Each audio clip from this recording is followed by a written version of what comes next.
What's up, everybody? Got another knife review, an awesome one.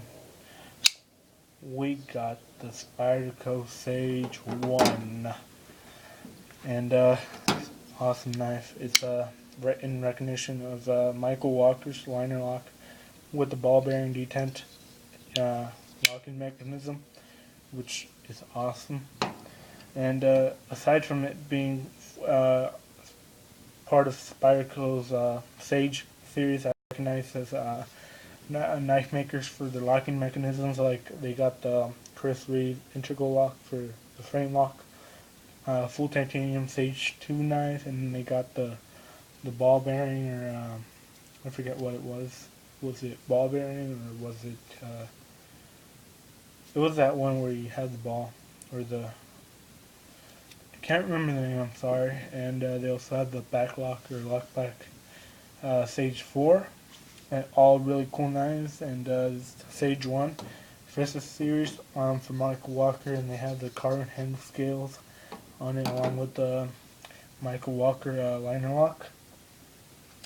And aside from it being part of the series that recognizes knife makers for their contributions to the knife industry and knife community, they're also the profits that they get, 5% of the profits they get from selling the Sage series knives goes to the National Alzheimer's Association, which they give them 5% of the profits they make from selling the knife to the association. So for to fund, research and development and research to find a cure for Alzheimer's disease.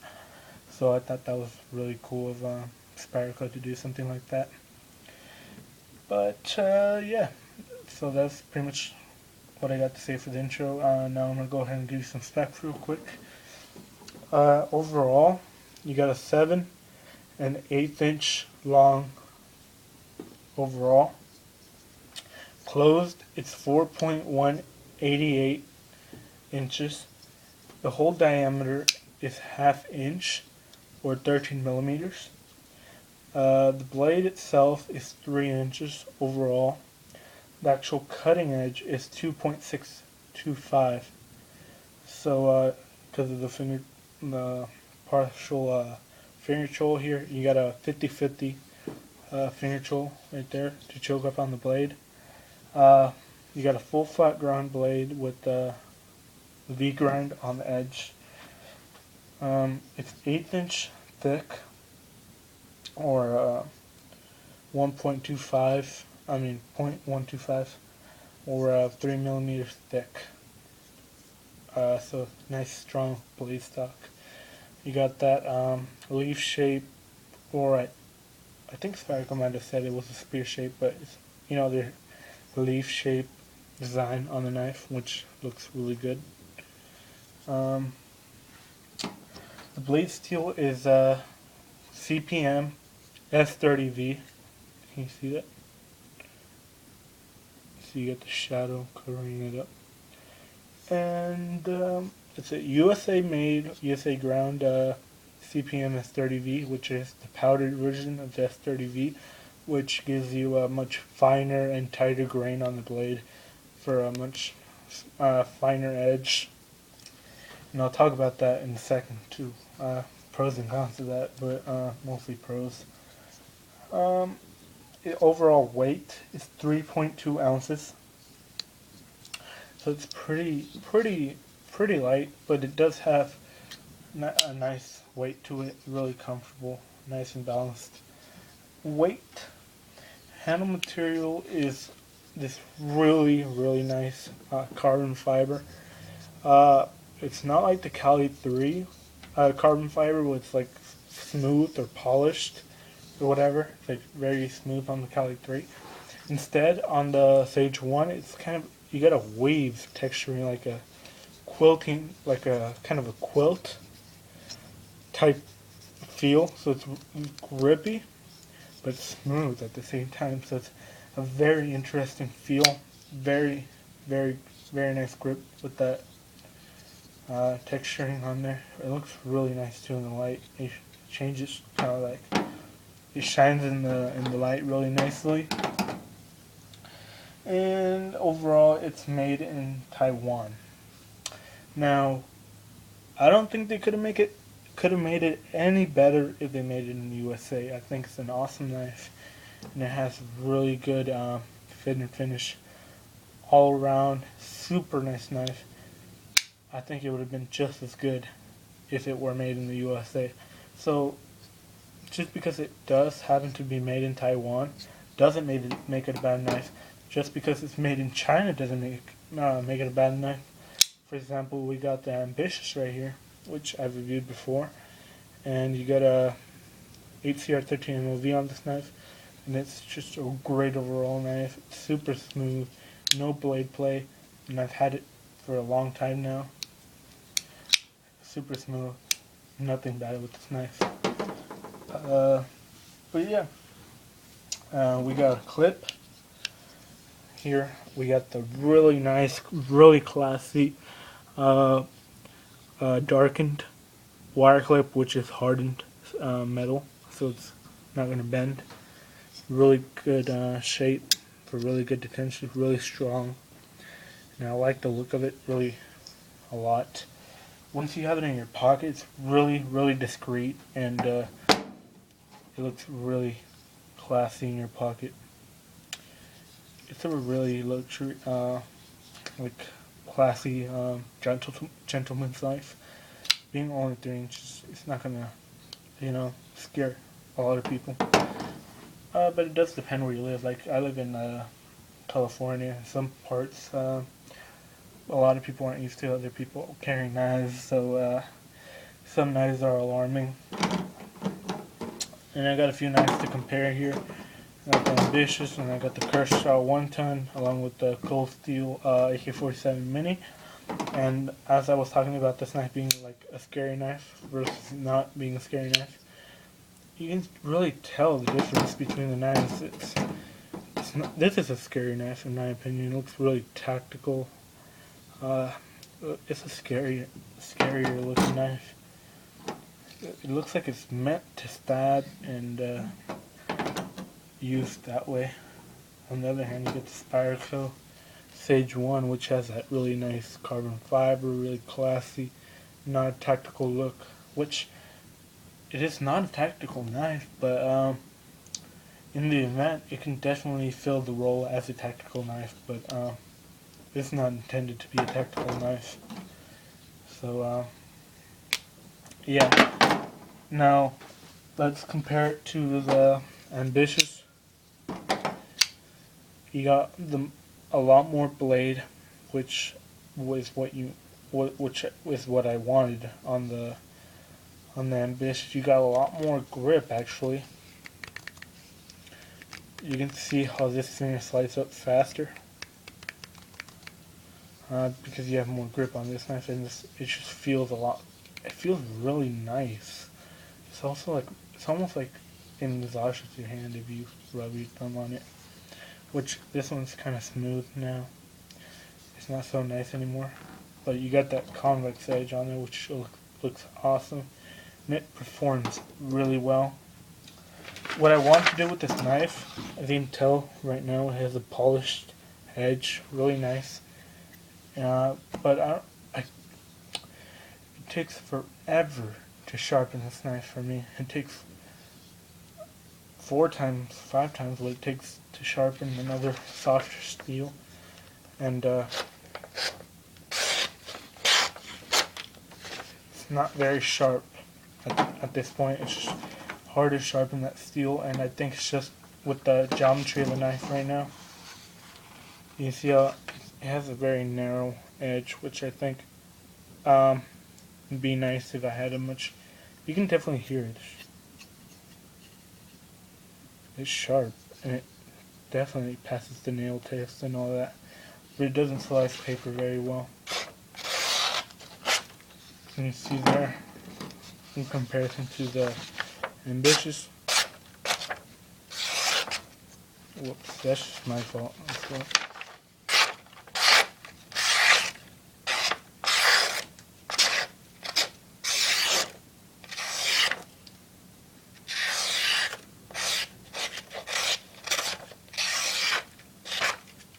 you can see that it's just razor sharp. Even the Wahoo Killer, where is it? Even the Wahoo Killer, which I put the convex edge on the other side, is razor sharp. And that's what I want to do to the Sage 1, but I'm not sure if I want to alter this knife. That's the only problem. This definitely has a good edge on it, good sharp edge, but it's nothing like, even the cold steel has a really sharp edge. You can see there, it's really sharp, and I kind of want that. And this one doesn't have a convex edge, just has a wider edge. It looks really clean.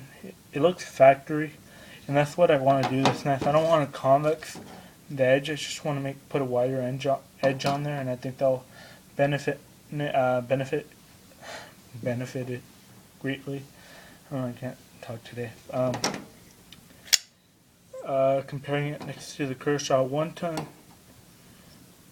it definitely does not look as bulky and as big and heavy as this knife, and it is lighter and smaller, but you can tell you got a big blade as well. That one's like a centimeter bigger, but this knife does not look as big as that one, and it can fill this knife's role. But this knife does come in handy. It's a much cheaper knife, which means I can use this knife harder. And that one, I don't want to destroy that one. Even though I think it can definitely hand up to more than this one. I don't want to scratch it up and all that. I want to keep it very nice and classy. So that's why I have this one, for the hardest stuff, you know.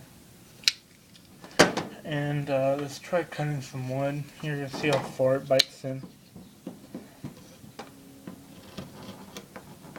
So that bit in pretty decent.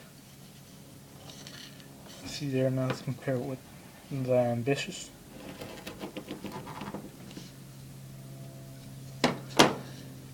Big difference. You get about, that one's about 3/4 of that one. And let's try this again. This one's just hard not to go too hard, because then you slice the whole piece off. You see there? You see that one? This one is not gonna. You see there? Sage, Ambitious. So you can probably understand I want to fix that edge on there, make it sharper. Yeah. Alright, the price on this knife, $189. $189.95 MSRP. But you can definitely find it for under $100 on like Amazon and stuff. It's a really great knife. For the money, it's pretty much my standard right now. It's gonna be my standard knife. Yeah, to compare other knives with at this point, it's just super solid. Every aspect of this knife is just really solid. The lockup is really nice. It almost sounds like you're cracking your fingers. Really smooth, not a machiny type lock. Very natural sounding lock. Very quick deployment.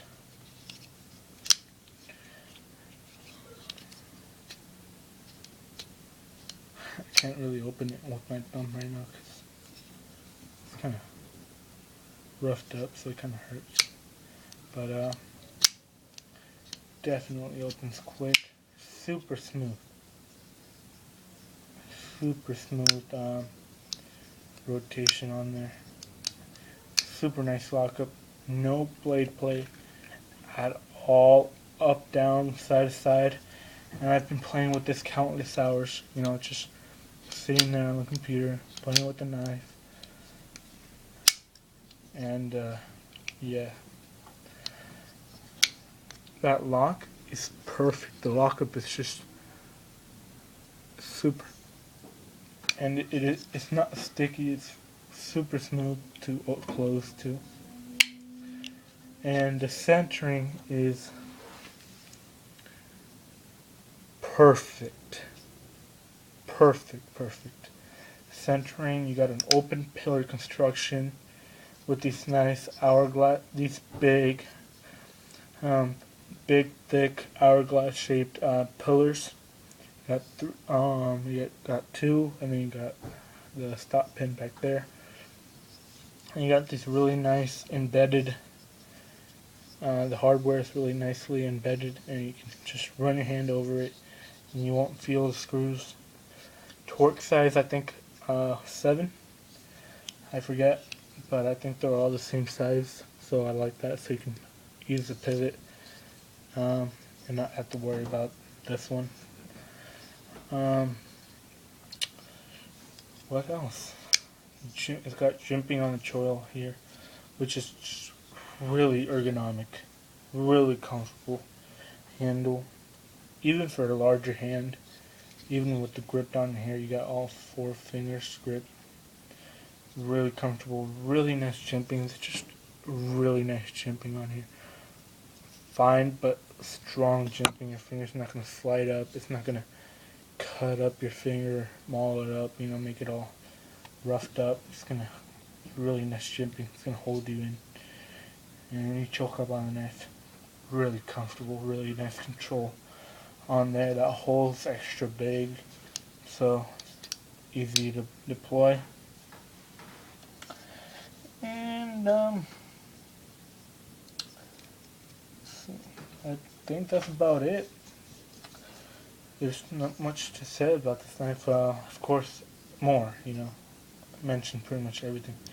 You got the pocket clip is right and left side tip up carry, which is preferred, or I prefer tip up carry or tip down, because when you have it in your pocket tip up carry, you can pretty much pull it out, and without having to rotate it, you can just open it right there. Versus when you have it like that, you have to take it out, spin the knife, and then open it, which I think is more work, and it's faster just to pull it out like that. So I like that, and then it makes everything look cleaner without putting the cutouts for the wire clip everywhere. It's just gonna make it really nice. I don't think there's anything I haven't talked about. I think that's pretty much it. The handles are nicely rounded off, but they're still they don't look super rounded off, which is always nice. Really clean cut design, really super fit and finish. It's just really nice and elegant. Perfect EDC knife. I think it's the perfect size for EDC. I find this blade being a little bit too small, and I find this blade being a bit too small, and I find this one being the maximum, which I like to carry for EDC. I think that's as big as I'll go. This one's a bit smaller. It's perfect, just the perfect size, and I can carry it pretty much anywhere. No one's gonna say anything about this knife, because it doesn't look scary. Just a perfect EDC gentleman's knife that pretty much anyone can carry. I highly recommend this knife. It's an awesome knife. You're getting it's a bargain. You're getting a lot of knife for the money. Highly recommend it. You're probably not going to need another knife after this one. I feel like I don't need another knife. I'm definitely going to have to buy another knife to carry and review. But this knife is probably never gonna get rid of this knife. I just like it too much, and I think it's like I can't really compare it to Chris Reeves' Sedenza, but I think it can compare with it. Can definitely go on par with the Chris Reeves by whatever I've heard. Just the quality of it's great.